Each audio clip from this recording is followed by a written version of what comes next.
Kochi പുറംകടലിൽ Liberian ചരക്ക് കപ്പൽ MSC എൽസ-3 മുങ്ങിയ സംഭവത്തിൽ കപ്പൽ കമ്പനിയുടെ കടുത്ത അനാസ്ഥയ്ക്കെതിരെ കേന്ദ്ര ഷിപ്പിംഗ് മന്ത്രാലയം അടുത്ത 48 മണിക്കൂറിനുള്ളിൽ എണ്ണ ചോർച്ച നീക്കുന്നതിനുള്ള നടപടി തുടങ്ങണം, അല്ലെങ്കിൽ ഇന്ത്യൻ നിയമപ്രകാരം നടപടി എടുക്കുമെന്നും director general of shipping MSC ship മാനേജ്മെന്റിന് നൽകിയ കത്തിൽ മുന്നറിയിപ്പ് നൽകി.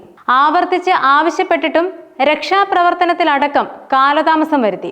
അപകടം ഇന്ത്യൻ തീരത്തെയും സമുദ്ര ആവാസ വ്യവസ്ഥയെയും കടുത്ത ആഘാതത്തിലാക്കിയെന്നും ഇതിനകം കപ്പൽ അപകടം കേരള തീരത്തെ സാരമായി ബാധിച്ചെന്നും കത്തിൽ വ്യക്തമാക്കുന്നുണ്ട്. തുടർ നടപടികളിൽ നിർദ്ദിഷ്ട കാലയളവിനപ്പുറം കൂടുതൽ കാലതാമസമുണ്ടായാൽ അത് മനഃപൂർവമായ ലംഘനമായി കണക്കാക്കും. അങ്ങനെ വന്നാൽ കപ്പൽ ഉടമകൾക്കും രക്ഷാപ്രവർത്തകർക്കുമെതിരെ എല്ലാ വഴികളും പരിശോധിക്കുകയല്ലാതെ സർക്കാരിന് മറ്റു മാർഗമില്ലെന്നും നോട്ടീസിൽ പറയുന്നുണ്ട്.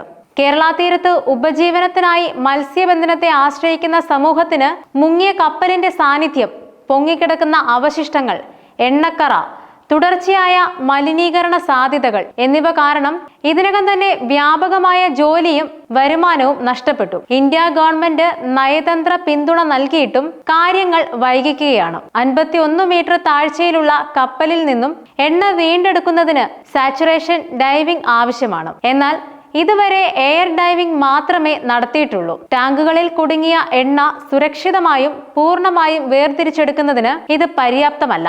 ഈ മാസം ആദ്യം പൂർത്തിയാക്കാൻ നിശ്ചയിച്ചിരുന്ന വെന്റുകളുടെ ക്യാപ്പിംഗ് ഇപ്പോഴും നടക്കുകയാണ്. കഴിഞ്ഞ 5-ന് ആരംഭിക്കാൻ നിശ്ചയിച്ചിരുന്ന എണ്ണ വേർതിരിച്ചെടുക്കൽ ഇനിയും ആരംഭിച്ചിട്ടില്ലെന്നും കത്തിൽ പറയുന്നുണ്ട്.